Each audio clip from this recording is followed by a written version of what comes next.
오늘 말씀은 이사야 49장 13절입니다. 우리 함께 읽겠습니다. 13절. 하늘이여 노래하라, 땅이여 기뻐하라, 산들이여 즐거이 노래하라. 여호와께서 그의 백성을 위로하셨은즉 그의 고난당한 자를 긍휼히 여기실 것임이라. 아멘. 신앙은 사실은 긴 여정이죠. 나를 찾아가는, 나를 알아가는 그런 여정이다, 이렇게 알 수가 있습니다. 그러나 인간은 내 스스로 나를 알 수가 없습니다. 어떤 기준이 있어야 내가 어느 정도인지를 파악할 수 있는데, 내 스스로가 기준이 되어서는 도무지 나를 알 수 없기 때문에 그렇습니다. 그래서 우리의 기준은 하나님이에요. 하나님을 알아야 나를 안다라는 거죠.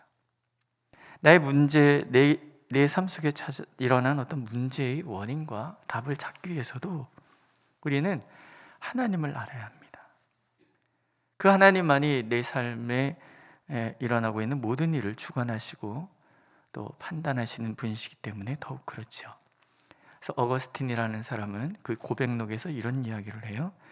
당신은 우리를 당신을 향해서 살도록 창조하셨으므로 우리 마음이 당신 안에서 안식할 때까지는 평안하지 않습니다. 인간이라는 존재는 하나님을 바라보도록 창조되었기 때문에 하나님을 만나기 전까지 그 어떤 인간도 평안할 수가 없는 거예요. 진정 우리의 모든 문제를 알고자 한다면 하나님을 알아야 되는 것, 그런 이야기를 하고 있는 거죠. 하나님을 떠나서는 아무것도 알 수 없고 설령 무엇을 아는 듯해도 그것은 사실은 아는 것이 아니다라는 거죠. 하지만 우리는 어때요? 내 모든 일의 판단을 내가 하려고 그러잖아요. 그래서 그 결과 절망하고 좌절하고 때로는 원망 때문에 무너집니다. 하지만 하나님을 바라보도록 창조된 인간이기 때문에 하나님을 만나게 되면 내 삶을 계획하시고 내 삶을 인도하시는 그 하나님이 선하시다는 것을 알게 되고 그분이 나를 사랑하신다는 것을 알게 되는 거예요. 나의 모든 일의 주관자 되신 하나님께서 내 모든 삶에 일어나는 일들의 의미를 하나하나 부여하시기 때문에 하나님을 만난 사람은 무의미하다고 생각하던 모든 일들 속에서도 하나님의 의미가 담겨져 있다는 것을 깨닫게 되는 거죠. 나의 나됨은 하나님의 은혜로다. 그 은혜라는 것이 내가 원하는 것이 이루어졌기 때문에만 은혜가 아니라 내가 원치 않는 일이 이루어졌음에도 불구하고 그 모든 일을 주관하시는 하나님 앞에 서서 보니 원치 않던 그것조차도 나를 향하신 선이고 나를 향하신 사랑이라는 것을 알게 되는, 그러니까 무의미한 일이 하나도 없게 되는 거고, 우리가 연단의 순간에 하나님께 항의하고 원망했던 것들이 얼마나 민망한 것이었는가 하는 것을 깨닫게 되는 거죠. 오늘 선지자는 이렇게 명령을 하잖아요. 하늘이여 노래하라, 땅이여 기뻐하라, 산들이여 즐거이 노래하라. 이스라엘 백성들의 어떤 문학적인 그런 표현 속에서 산과 하늘과 땅은요 불변의 상징이에요. 그러니까 하늘이여 노래하라, 땅이여 기뻐하라, 산들이여 즐거이 노래하라 하는 얘기는 하늘과 땅과 산들은 언제나 거기에 있어서 나를 지켜보고 있었기 때문에 그래요. 우리가 부분적인 것을 바라볼 때는 이 부분이 나를 어떤 때는 기쁘게 했다가 어떤 때는 좌절하게 만들기도 하고 그렇지만 우리의 삶을 전체로 바라볼 때는 이 굴곡이라는 것 자체도 사실은 하나님의 선을 향하여 나아가는 하나님의 놀라운 사랑의 섭리라는 거죠. 섭리.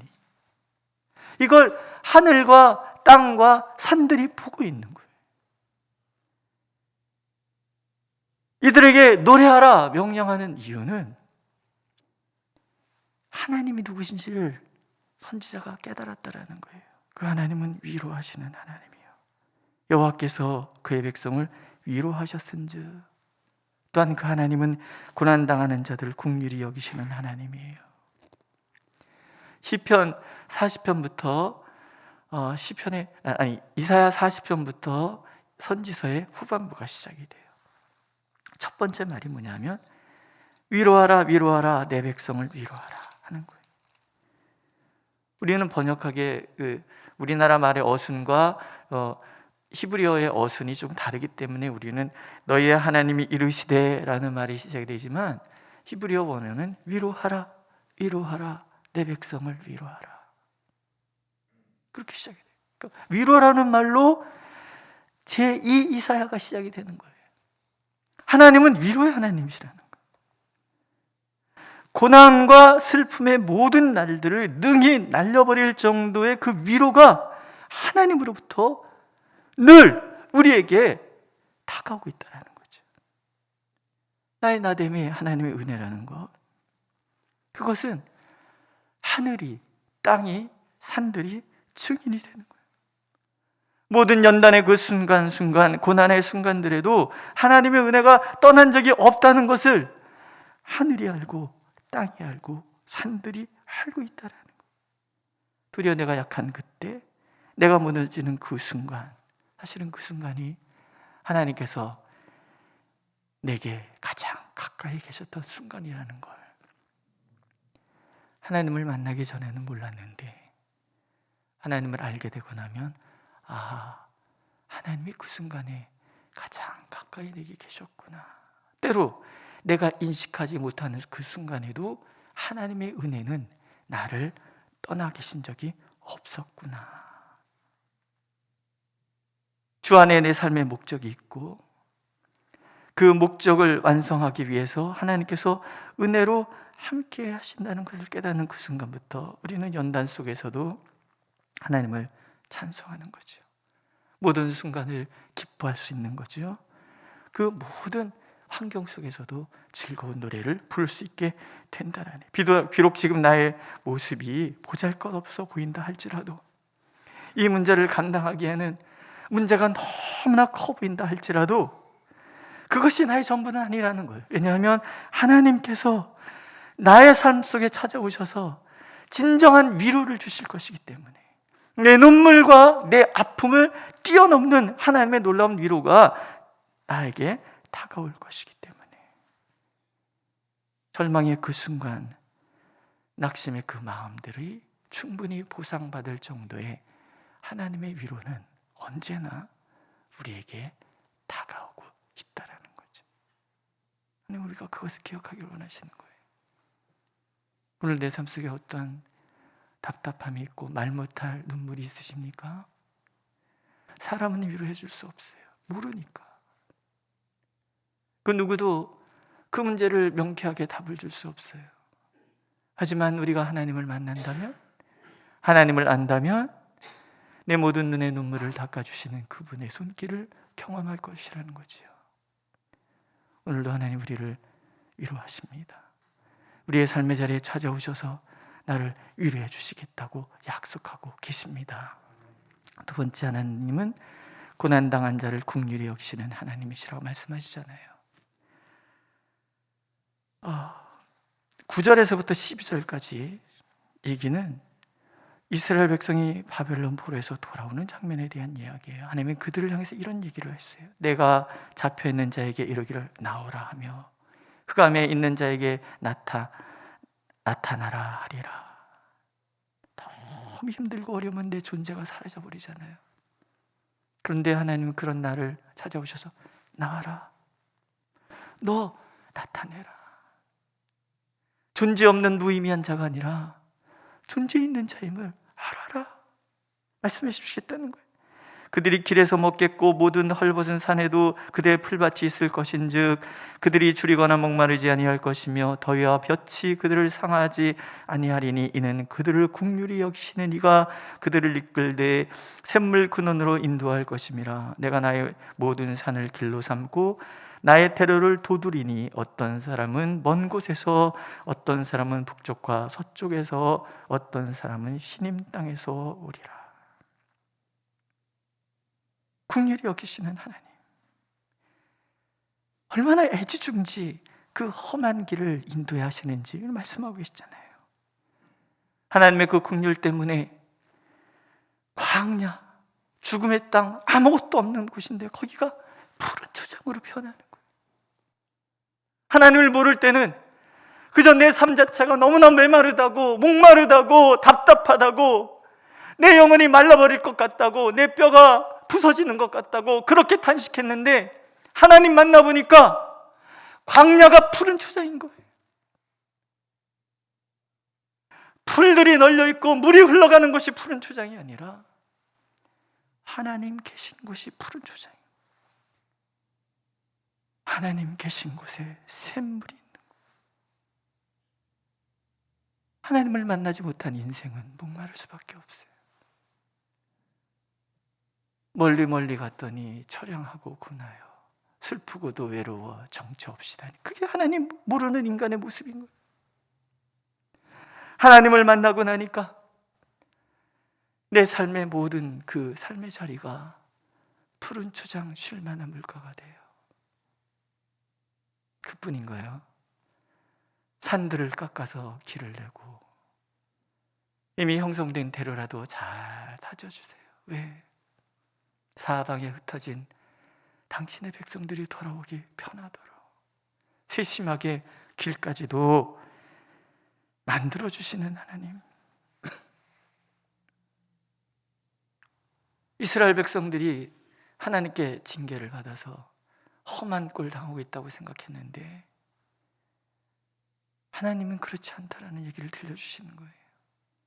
단 한순간도 광야 같은 이 삶을 홀로 걸어가도록 내버려 두신 적이 없고 때마다 시마다 푸른 초장 쉴만한 물가를 마련해 주셨고 내 길이 고든 길이 되도록 늘 인도해 가시는 하나님. 그래서 우리는 깨닫는 거죠. 긍휼의 하나님과 함께하는 자는 결코 망하지 않는다. 무너지지 않는다. 영원한 절망에 빠지지 않는다. 그러니까 선지자는 명령하는 거예요. 하늘이여 노래하라. 땅이여 기뻐하라. 산들이여 즐거이 노래하라. 창조부터 현재까지 그 모든 역사가 나와 또 모든 구원받을 하나님의 자녀들을 위해서 존재한다는 이 우주적인 역사관.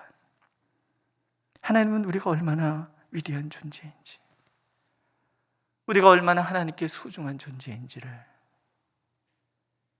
전 우주를 동원하셔서 증언하고 계시는 거예요. 그러니까 우리가 할 일은 한 가지밖에 없잖아요. 나 연약하고 부족하고 그저 무기력한 나를 바라보면서 나는 불행하다고, 내 삶은 허망하다고 그렇게 바라보던 나의 시선을 하나님께로 돌리는 거예요. 나를 위로하시고 나를 애지중지 사랑하시는 그 긍휼 많으신 하나님께 나의 시선을 돌리는 거예요. 그러면 어떤 경우에도 나의 보잘것없는 모습에 절망할 필요가 없다는 거죠. 나를 판단하는 그 하나님 앞에 내가 있기에 내가 얼마나 사랑받는 존재인지를 알게 될 것이라는 거죠. 찬양 그런 거 있잖아요. 힘들고 지쳐 낭망하고 넘어져 일어날 힘 전혀 없을 때에 나에게 실망하며 내 자신 연약해 고통 속에 눈물 흘릴 때에 조용히 다가와 손잡아 주시고 우리에게 말씀하시는 하나님, 뭐라고 그러세요? 너는 내 딸이다. 너는 내 아들이다. 언제나 변함없이 십자가의 그 고통, 그 해산의 고통으로 내가 낳은 너는 내 딸이고 내 아들이다. 위로하시는 하나님, 고난 중에 있는 자들에게 긍휼을 베풀어 주시는 그 하나님께서 오늘도 그렇게 나를 바라보시는, 나에게 다가오시는 거예요.